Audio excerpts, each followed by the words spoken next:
Bismillahirrahmanirrahim. Assalamualaikum warahmatullahi wabarakatuh.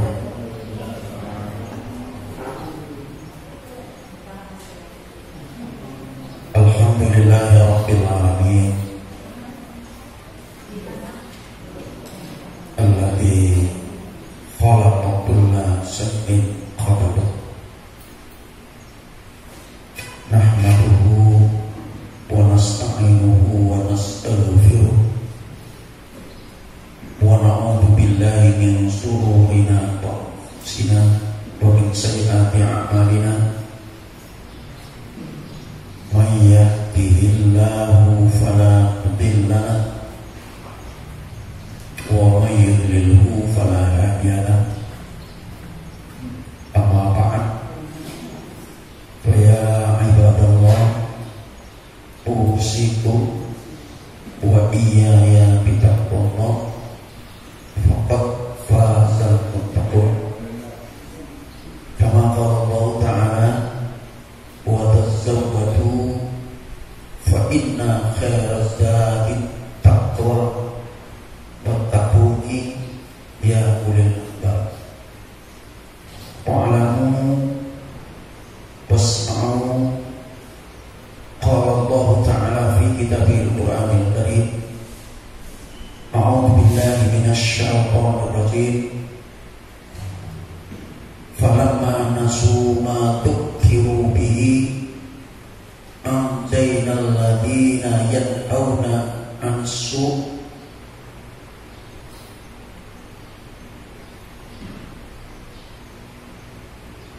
Al-ayat. Jamaah kuliah duha yang dimuliakan Allah, marilah kita kembali bersyukur kepada Allah Subhanahu wa ta'ala, sebagaimana Allah memberikan nikmat-Nya kepada kita. Nikmat dan syukur hendaknya senantiasa beriringan. Ketika Allah beri nikmat, maka yang menerima nikmat tersebut wajib bersyukur.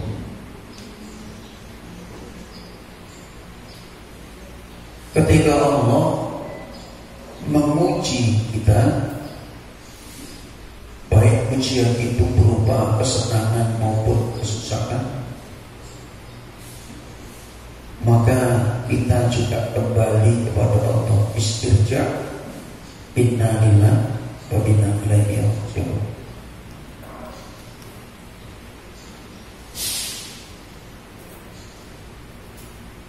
Agar dengan bersyukur dan kembali kepada Allah, maka Allah akan lebih punya perhatian kepada kita. Salawat dan salam untuk junjungan kita Nabi besar Muhammadin sallallahu alaihi wasallam.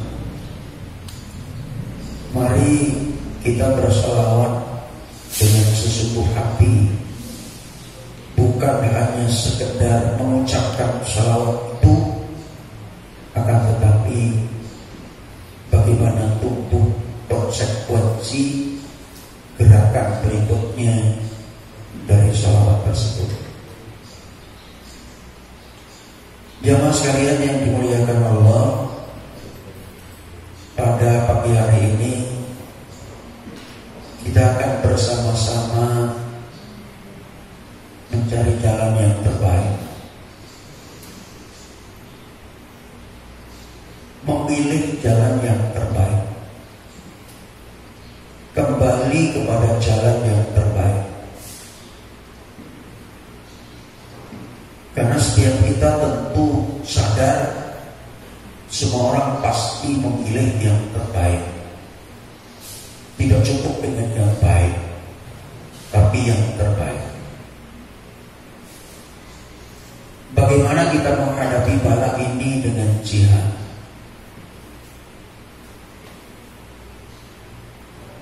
Hari ini COVID-19 masuk fase kedua. Dan kemarin sempat new normal, artinya kita sudah akan kembali pada kondisi normal. Dan ternyata sekarang muncul fase kedua. Jakarta, Bogor, Tangerang sudah ditetapkan PSBB secara ketat. Artinya COVID kembali hadir. Hati-hati, penyakit kambuhan itu akan lebih berbahaya daripada penyakit yang pertama. Maka di dalam doa kita akhiri dengan semoga Allah tidak memberikan penyakit yang lain sebagai susulan. Doa kita kan Allahumma rabban nas adhibil ba'sa ishfi anta syafi la sifa'a ila sifauka sifa'an la yughadiru saqam. Kesembuhan total.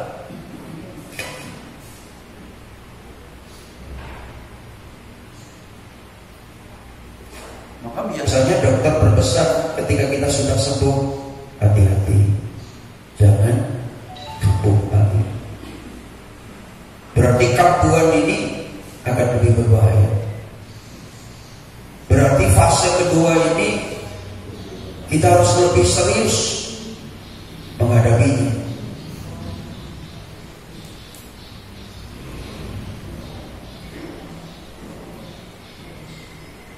Dengan berjihad, berjuang sekuat tenaga kita. Jihad itu kan mengeluarkan semua potensi yang kita miliki.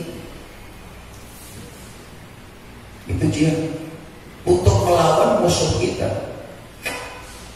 Jadi tidak setengah-setengah, tapi sepenuhnya, total.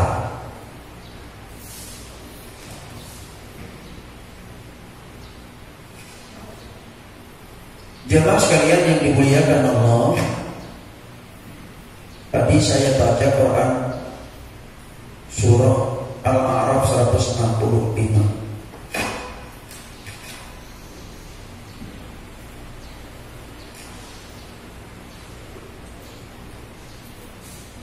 Falamma nasu ma dzukiru bihi anjaynal ladina yanhauna 'anis-su' wa akhadna alladina dhalamu bi'adzabin ba'isin bima kanu yafsukun.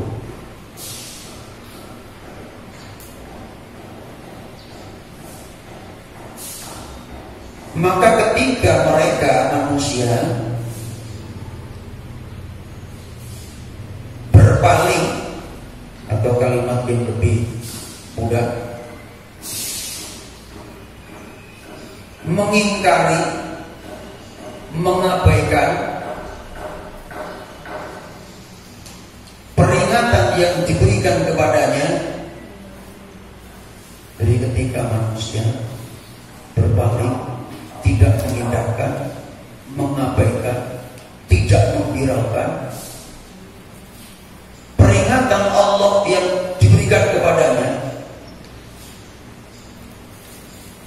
Jadi bagi orang yang beriman, ketika menyikapi COVID-19 ini adalah sebuah peringatan.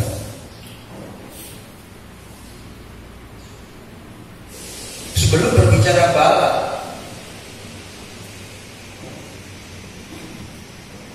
peringatan.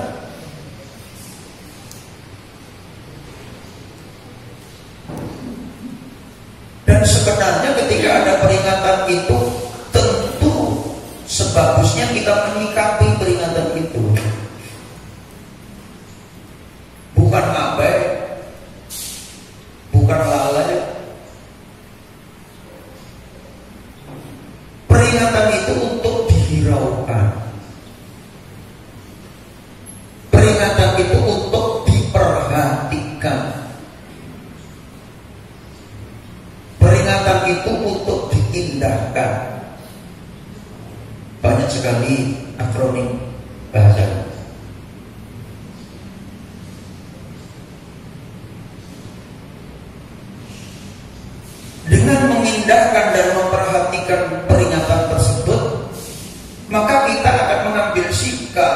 bagaimana menyikapi peringatan itu.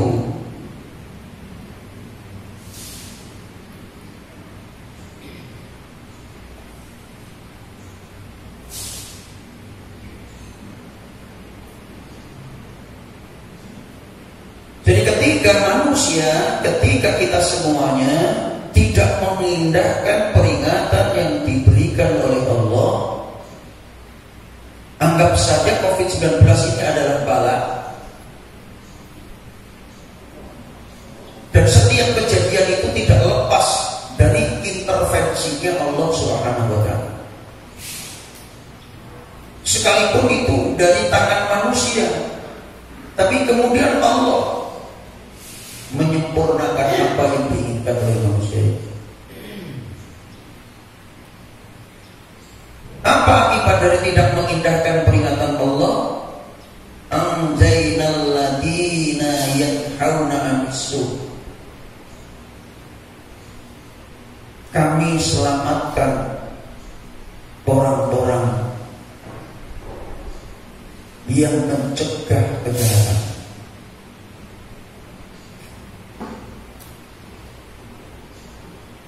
Jadi ketika kita sadar bahwa COVID-19 ini adalah peringatan Allah, teguran Allah, mestinya kita sadar bahwa kita sedang melakukan kesalahan.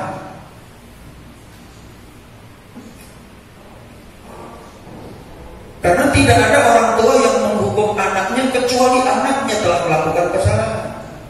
Kecuali orang tua yang memang udah gak beres pikirannya. Masa anak baik dihukum? Nah, ini orang tuanya yang harus periksa psikiater. Tidak menghukum orang tua kepada anaknya kecuali anaknya melakukan kesalahan. Siapapun akan sependapat dengan kalimat ini.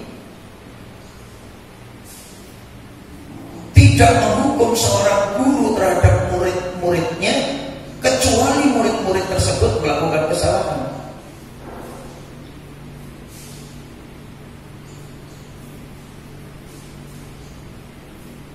Maka orang tua tidak mencabut hukumannya, guru tidak akan mencabut hukumannya kecuali anak murid minta maaf kepada orang tua dan gurunya.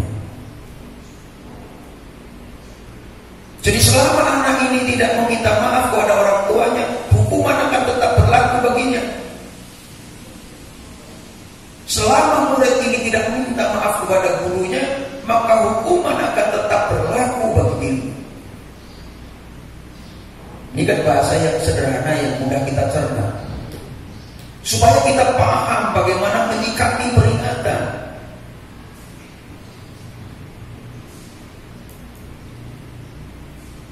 Sebelum hukuman itu benar-benar sampai, tidak akan ada orang tua yang menghukum anaknya tanpa didahului dengan peringatan. Saya kira ibu-ibu sependapat ini mesti diberi peringatan dulu,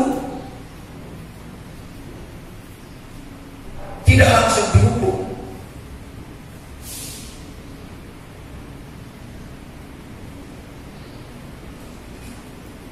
Jadi siapa yang akan berada pada zona aman, daerah aman, ketika sedang terjadi sesuatu yang tidak diinginkan dan tidak disukai, semuanya tidak suka dan tidak ingin kena COVID-19, karena banyak kerugian. Jika dioknam, keluarganya nggak boleh nungguin, nggak boleh dibesuk. Ketika meninggal tidak mendapatkan perlakuan hukum sempurna, sholat jenazahnya, mandi jenazahnya, bahkan ada yang kafannya tidak dilaksanakan dengan baik. Karena sebab COVID ini banyak orang yang tidak memperoleh haknya secara sempurna. Ini penderitaan, sakit ditumbuhi keluarganya nggak boleh, dibesuk nggak boleh. Yang sakit dan yang sehat ini mengalami penderitaan semuanya. kalau yang sakit istrinya, suami gak boleh nungguin. Kalau yang sakit suami istri gak boleh nungguin. Bapak Ibu bisa bayangkan itu. Yang sakit menderita, yang sehat pun ikut menderita.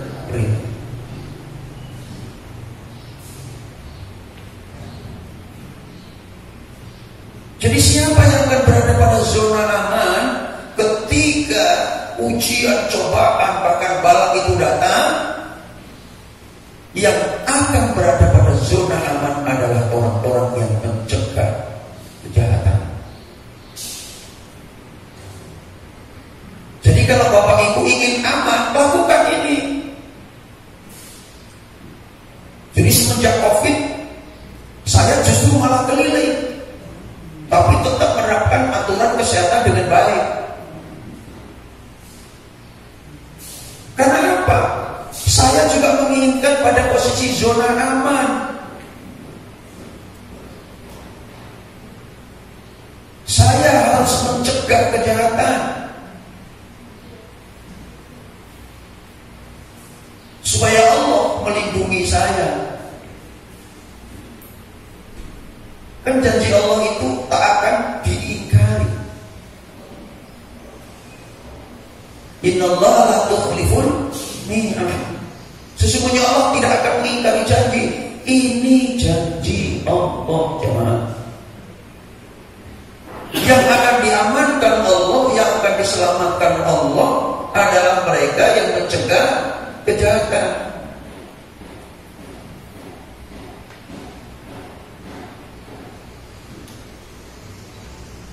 Kembali tadi, tidak ada hukuman orang tua, tidak ada hukuman guru yang diberikan kepada anak, kepada murid, kecuali karena kesalahan yang mereka perbuat. Allah tidak akan menghukum manusia, Allah tidak akan menghukum kita semuanya, kecuali karena sebab kesalahan yang kita lakukan. Ini yang tidak disadari oleh kita semua.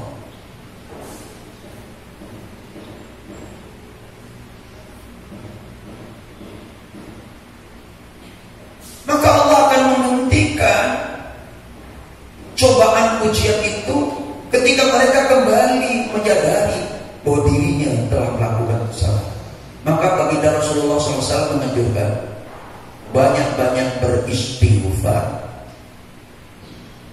Maka barang siapa yang banyak beristighfar kepada Allah,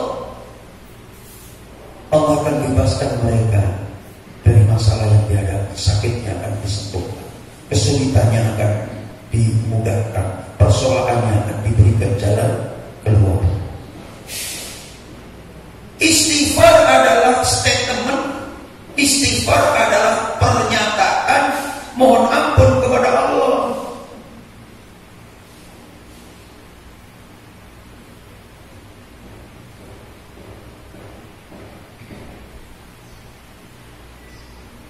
Jadi jemaah sekalian yang dimuliakan Allah, maka Allah menyuruh cegah kejahatan.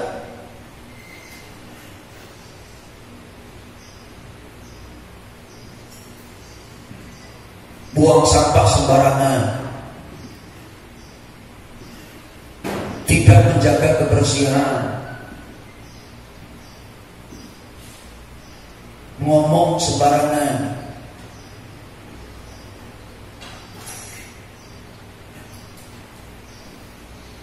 jadi menutup mulut dengan masker. Ini zahirnya menutup fisik mulut. Tapi bagaimana filosofinya, konteksnya jaga mulut. Karena mulutmu ini bisa menjadi sumber dosa, kesalahan bagimu.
berbanding dengan orang-orang yang berdusta, berbohong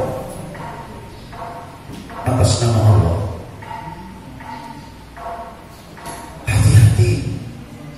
Sekarang banyak orang yang berani berdusta, berbohong membawa nama Allah.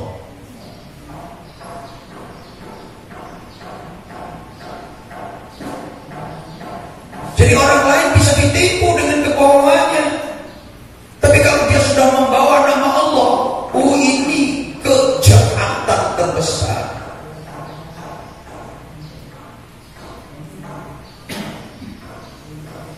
Kalau cuma namanya Pak Haji Juliar dicatut, WA-nya dihack,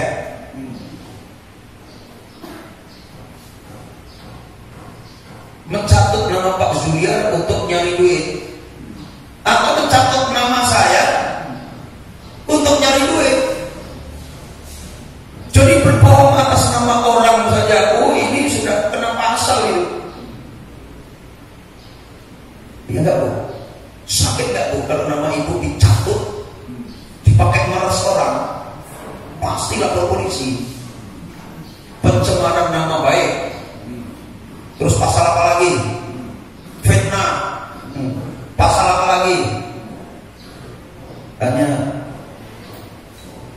beliau ini, Pak Lubis.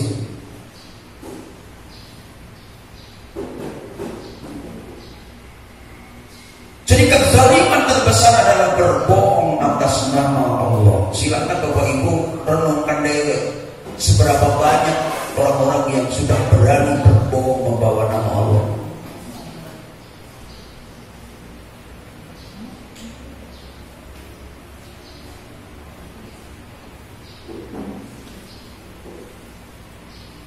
Jadi kalau kembali kepada bahasa Quran itu, orang yang berbohong membawa nama Allah adalah kezaliman yang sangat besar.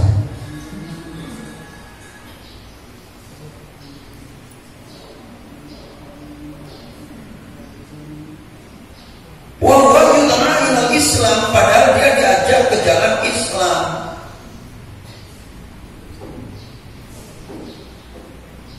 Jadi setiap hari kita ini mendengar panggilan untuk ke jalan Islam.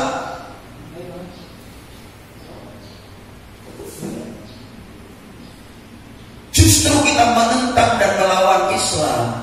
Ini kezaliman luar biasa. Maka kita harus siap melawan itu.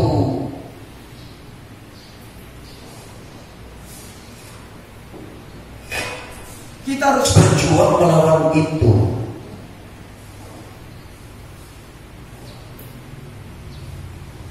Jadi wa akhadna alladziina dzalamu bi'adzabin ba'isin bima kanu yafsukun. Dan karena sebab mereka berbuat fasik.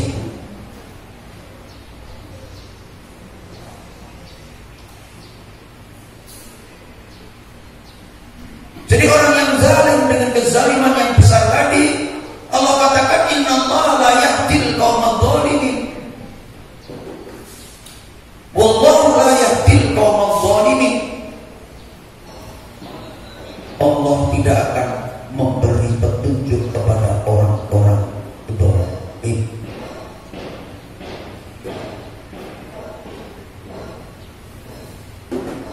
Padahal petunjuk inilah yang sangat kita butuhkan. Kemudian ketika kita berada pada area mengikuti petunjuk,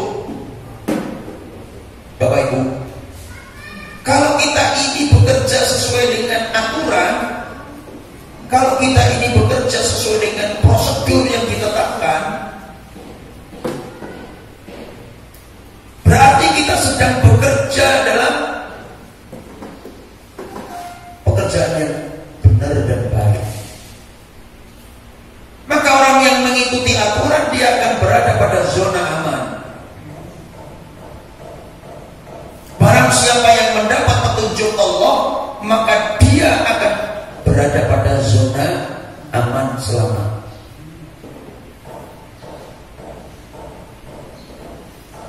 Makanya kita selalu minta kepada ihdinas shiratal mustaqim. 17 kali di dalam surat Al-Fatihah kita baca di dalam sholat 5 waktu kita.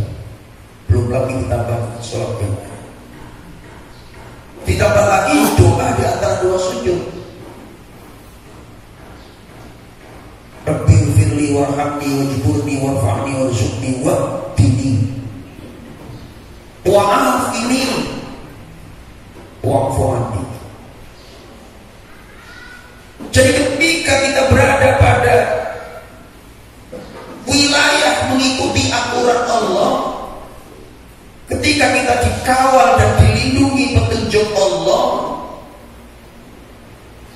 ketika kita mengikuti aturan Allah, insya Allah akan Allah jaga. Kita akan dijaga oleh Allah Subhanahu wa ta'ala.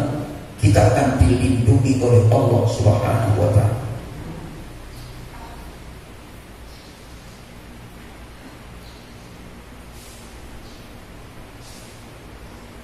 Orang zalim gak akan diberi petunjuk, orang fasik gak akan diberi petunjuk. Karena juga Allah katakan, wallahu la yahdil qaumal fasiqin. Kalau menurut Quran, salah satunya dikatakan ketika Nabi Musa berkata kepada kaumnya, wa idh qala Musa liqaumihi ya qaumi lima tudunani wa qad ta'lamuna anni rasulullah ilaikum falamma zaahu azaqallahu qulubahum wallahu la yahdil qaumal fasiqin.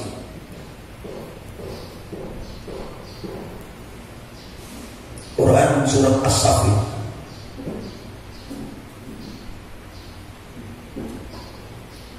ayat 4.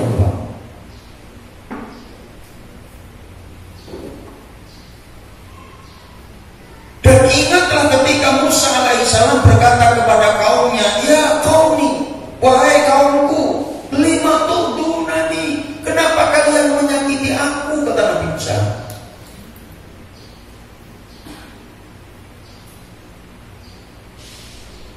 Jadi di tengah-tengah suasana berkabungnya Nabi Musa alaihissalam, bagaimanapun juga beliau juga manusia yang lelah, yang capek hati dan pikirannya karena diteror. Kenapa kalian menyakiti aku? Wa qad ta'lamuna anni rasulullah ilaikum, sementara kalian itu tahu bahwa aku adalah utusan Allah, aku adalah Rasulullah untuk kalian. Salahkah Nabi bisa ngomong begitu di depan kaumnya? Ketika memang dia rasa kemanusiaannya perih.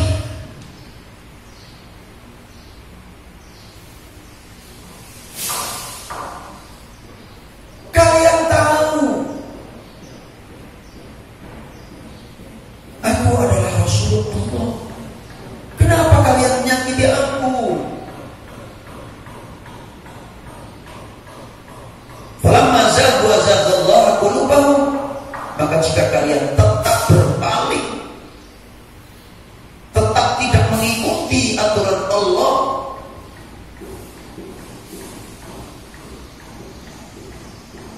maka Allah akan menutupi hati mereka.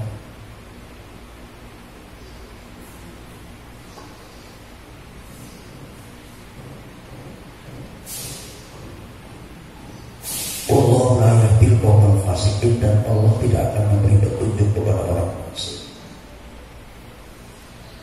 Sekarang kita coba teropong berapa banyak fasikan, berapa banyak kezaliman yang terjadi di muka bumi ini, di Palestina, di Suriah, di Rohingya, di Indonesia.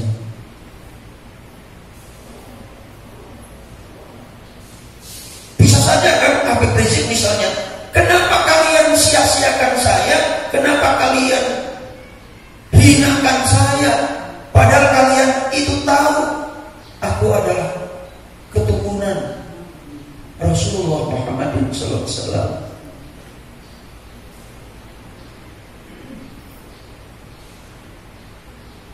Kalau seandainya Habib Rizik harus mengatakan itu, tapi juga pernah dirilis, barang siapa yang mengikuti cucu-cucu Rasulullah SAW, pasti mereka akan mendapat masalah dari Allah.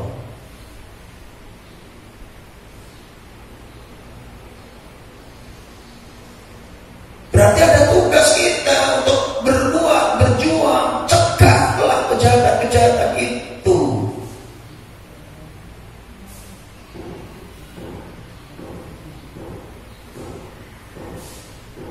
Jadi kita sekarang punya kewajiban ibu-ibu, kalau kita tidak mampu terjun langsung di lapangan, berdoa kita kepada Allah.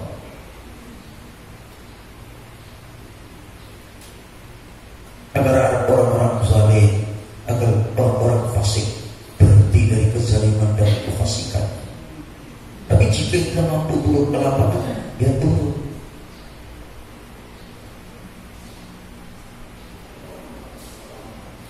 Karena yang turun di lapangan ini harus berani ambil risiko. Berani ambil risiko.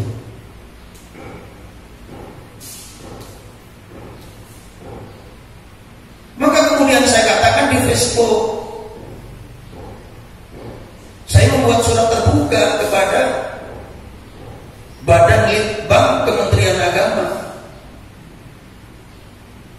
Pekerjaan yang seharusnya dilakukan. Mohon kiranya Badan Litbang melakukan penelitian. Orang-orang di sekitar masjid,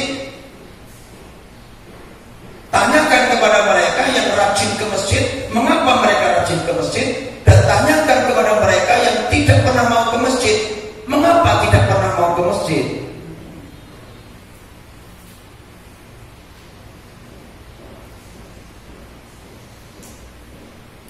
Karena orang-orang yang cinta masjid ini akan memperoleh jaminan Allah. Orang-orang yang cinta kepada masjid berarti mereka adalah hadamnya Allah, pelayannya Allah, penjaga rumah Allah.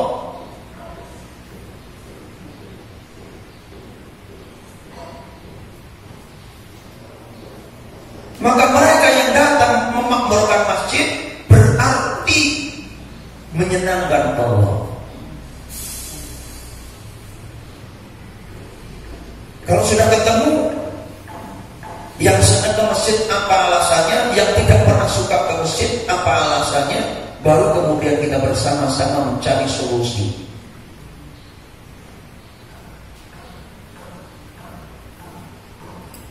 Jangan aneh-aneh.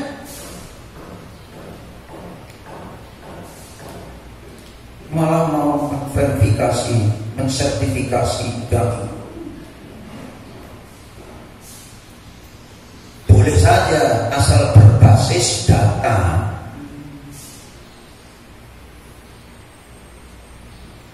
Yang memberikan jawaban, jadi ustadz itu radikal atau tidak, biarlah masyarakat yang menentukan. Kan begitu, bukan polisi, bukan informasi intel.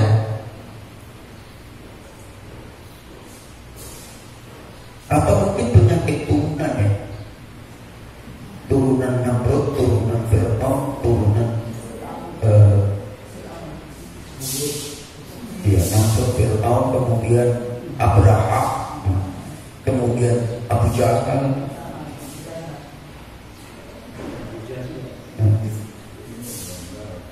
Maka jangan biarkan keturunan Fir'aun, keturunan Namrud, keturunan Abraha, keturunan Abu Jahal ini pegang kekuasaan.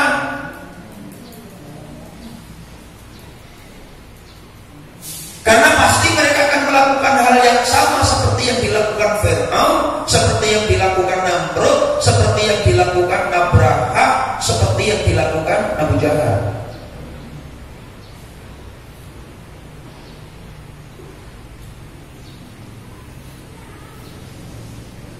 Tidak ada pekerjaan kalau kita ingin selamat negeri kita. jaga rumah Allah. Karena ada janji Allah, Allah akan melindungi satu orang-orang yang hatinya terikat dengan masjid. Ini janji Allah. Berarti Allah akan melindungi negeri yang mayoritas muslim ini manakala mereka menjaga rumah Allah, memakmurkan rumah Allah, hati mereka terikat dengan masjid. Baik.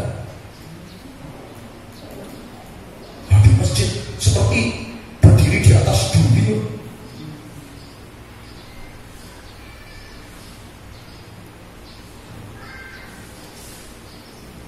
Begitu masuk masjid ini cepat-cepat lari. Padahal orang-orang yang hatinya terpaut dengan masjid itu betah di masjid. Begitu keluar, dia ingin segera kembali ke masjid. Artinya nanti waktu ketika dia masuk maghrib, oh nanti isya saya harus kembali juga ke masjid. Itu orang hatinya terikat.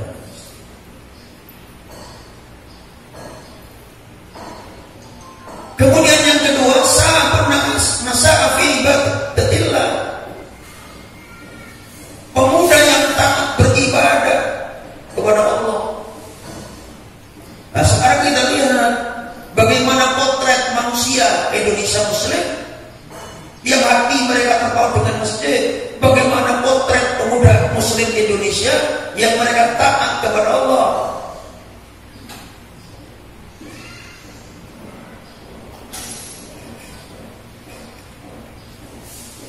Baik apa enggak?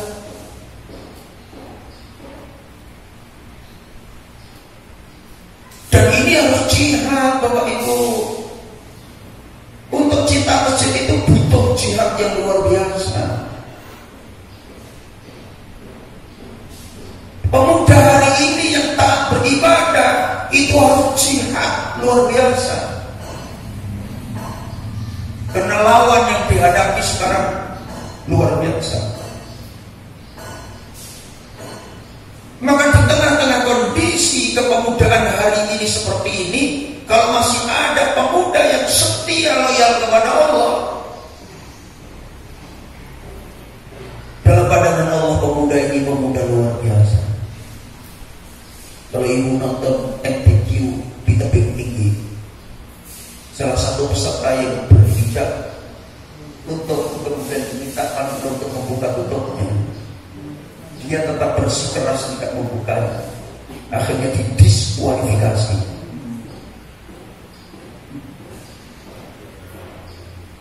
Padahal yang akan didengar karena dia hafid, masuk di jenis hafidhah, yang akan didengar itu hafalannya, bukan melihat mukanya.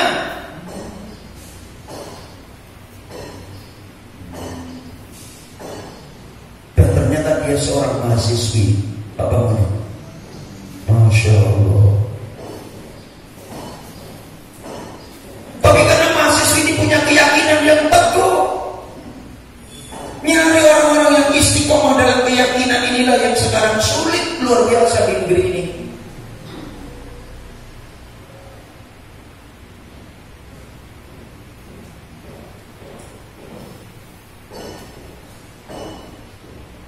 Jadi jamaah sekalian, kita mesti berjihad. Dan mujahid yang sejati itu adalah mereka yang bisa mengalahkan dirinya sendiri. Jadi apakah kita sudah mewakafkan diri kita ini jamaah? Sholatnya 10 menit, zikir atau zikirnya juga 10 menit. Silakan mau zikir, mau wirid, kemudian mau fikir.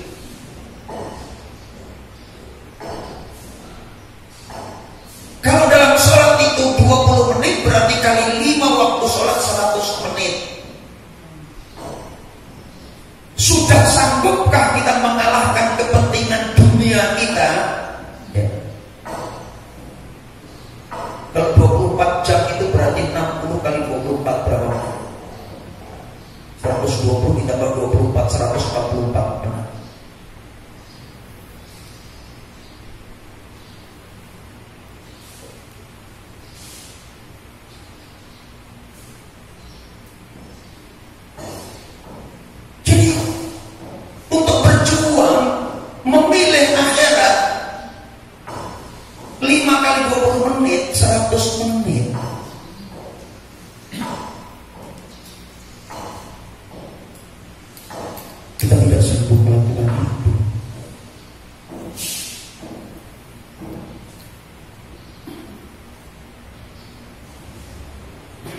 Ini perlu jihad jemaah, perlu jihad,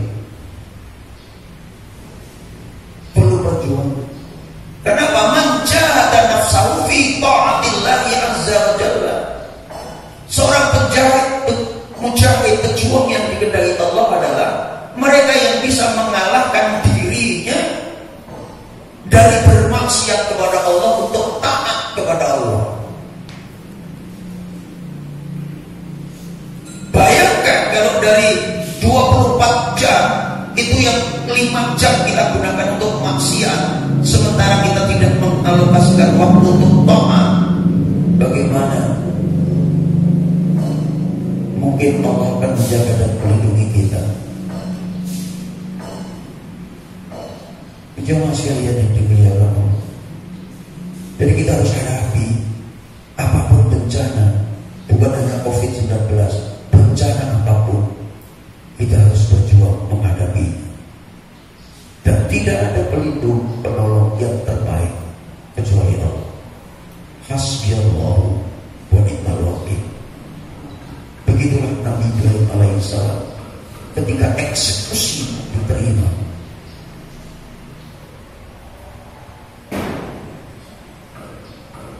Karena Ibrahim muda sudah menyerahkan jiwa raganya kepada Allah. Apa yang terjadi? Sifat api yang membakar berbalik sifat menjadi dingin. Maka ketika kobaran api habis, tubuh Ibrahim alaihissalam tetap utuh.